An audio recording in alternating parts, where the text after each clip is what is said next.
in. They'll come out and do this or that or something. Siskel and Ebert.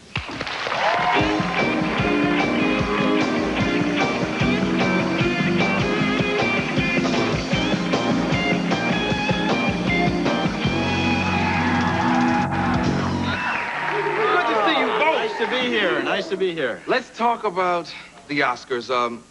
First of all, have you seen King Ralph? Not yet, no. Not yet. No. Okay, so you all haven't done that one yet. Neither has Goodman. Yeah, he's just, I'm surprised he didn't go to dailies and stuff. Some actors don't like to. Sometimes the directors don't let you, too. It sounded like Little Richard had seen it, though, or was certainly ready to give his review anyway. Who do you think got overlooked? Robin Williams, definitely, for Awakenings. And here's a man who started out as a comedian who has been criticized over and over in his dramatic performances for allowing the stand-up shtick to kind of get in the way. And in Awakenings, I thought he was so self-contained, so centered, such a good, strong performance. And there's no better actor than Robert De Niro, but I thought that in this movie, Williams deserved the nomination more than De Niro. But every time the Academy takes an actor who does something like mental illness or lots of makeup or 100 years older than his real age or plays another sex or something, and they confuse that with acting. And I think what Robin did in that picture was really a lot harder than what De Niro did. I disagree, naturally. I thought he was a little mannered, and I thought that I could see him acting, I felt, and maybe that's what the Academy felt as well, and that's why he was nominated. One that surprised me was Shirley MacLaine not getting nominated supporting actress for Postcards from the Edge. Yeah. I thought that she was as key. We've seen a lot of mothers on the screen, and this one was startling, and I thought that she was not a cartoon figure, and I thought she should have been nominated. I was very surprised that she wasn't. Meryl was nominated for, and it's been 7 times for Best Actress. I think this might even be 8, I'm not sure, or even 9, I'm not sure. I was amazed that Glenn Close didn't get nominated, since she always gets nominated whenever Meryl Streep does. I'm a big Glenn Close fan. What did you think about... Should she have been nominated? I expected that she might have gotten a nomination for The Mother in Hamlet.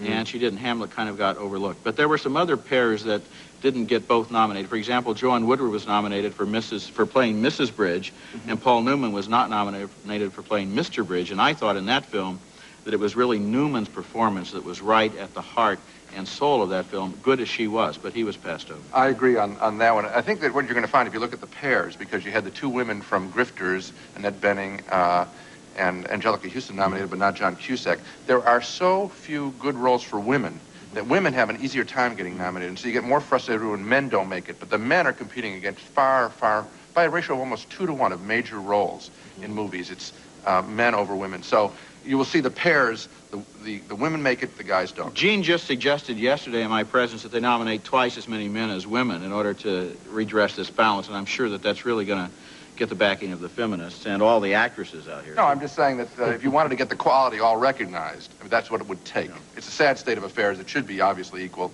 but it isn't. It's a man-run and a male-centered view of the movies that we get. Okay, let's backtrack a little bit. How about Penny Marshall as director? I don't think it was that special of a job of directing, actually. And so I mean, I'm not as big a fan of the picture, obviously, as Roger is, and so it didn't bother me that she wasn't nominated. And to give her a token nomination just because she's a woman, that would be silly, I think. Well, I put the movie Awakenings on my list of the 10 best films of the year, and so I thought she deserved to be nominated. And, of course, it was nominated as one of the best pictures. So once again, you have this situation where one of the best pictures of the year was not directed by one of the best directors of the year. In other words, she somehow directed this picture, but it wasn't her. There's never been an American in the past. Who was it? You know, it happens all the time. But the reason why it happens is everybody, all the 5,000 members of the Academy, nominate for the best picture. That's the one category where the whole membership nominates. But when it comes to nominating the 5 directors, it's just the director's branch. And the director's branch may be 300 people. And maybe 98% of them male. Yeah, but I don't think that that had any reason. I mean, there haven't been that many women, Roger, for them to nominate. There's never been an American woman nominated for Best Director. There must be a woman somewhere. Well, you got to name the picture. Be just one. No, but you name the picture.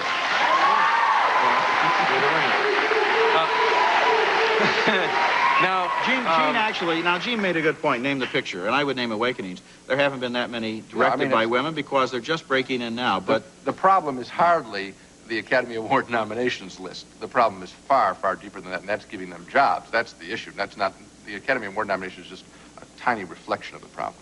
The reason I brought up Penny's name is I saw the movie, and I know nothing about film. I shouldn't even be talking to you guys. No, but even so, you agree with me.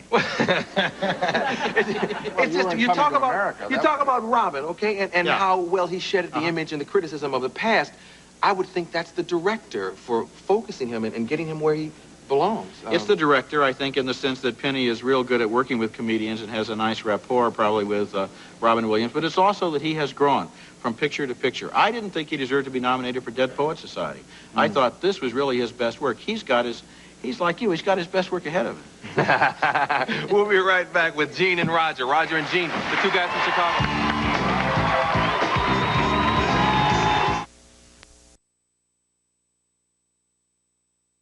Show business. What magazine was that? Entertainment Weekly.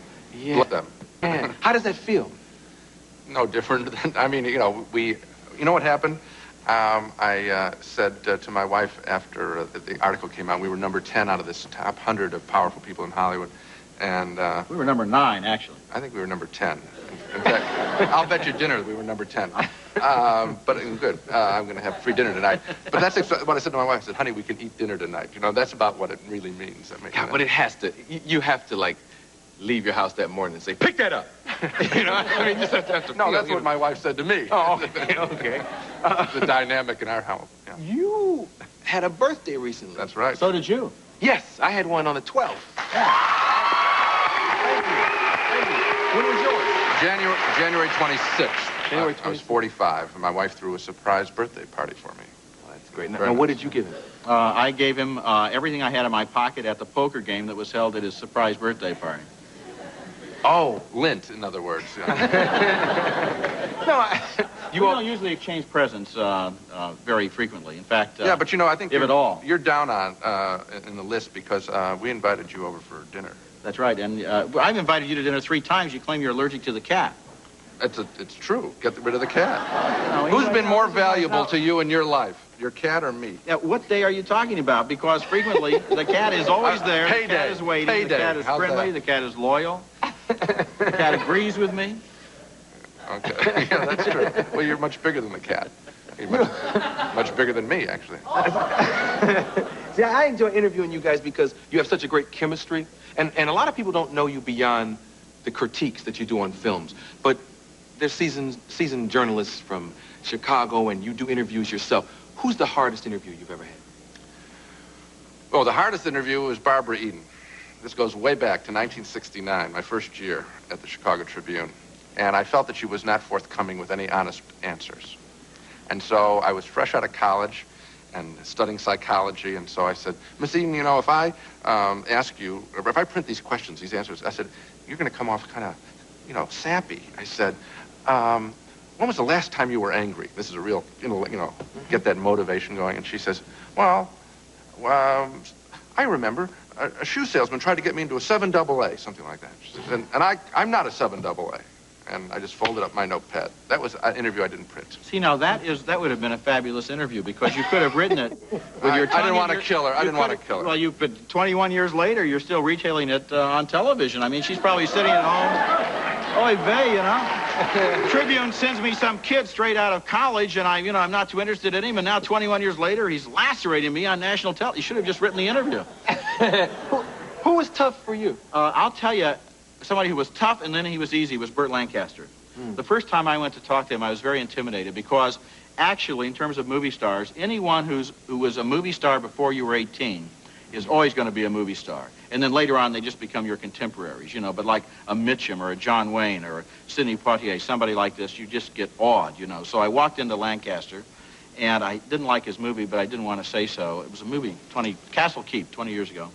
And after about 10 minutes, he felt it wasn't going right, and he said, well, we don't have anything more to say to each other, do we? And I said, I guess not. And he left. He had just finished interviewing me. I mean, I had just finished interviewing Burt Lancaster for 3 hours. It was the greatest interview I've ever had. Greatest, yeah. I wore him out. Well, didn't Bert get mad about that guy trying to get him in the 7 AA shoe? Or? He was fabulous. In fact, he sent me a gift of film criticism of books. I said, you know, I'm going to be taking over this job. That wasn't a gift. He was hoping you'd study it. He was. He sent me the music criticism of George Bernard Shaw. He said, that's the best thing for a critic to read before taking the job. I was about to take the job. Same year, 1969. And he was fabulous. I was going to say, though, years and years later, I talked to Lancaster again, and it was really a good interview. So maybe I got better in the meantime. You know.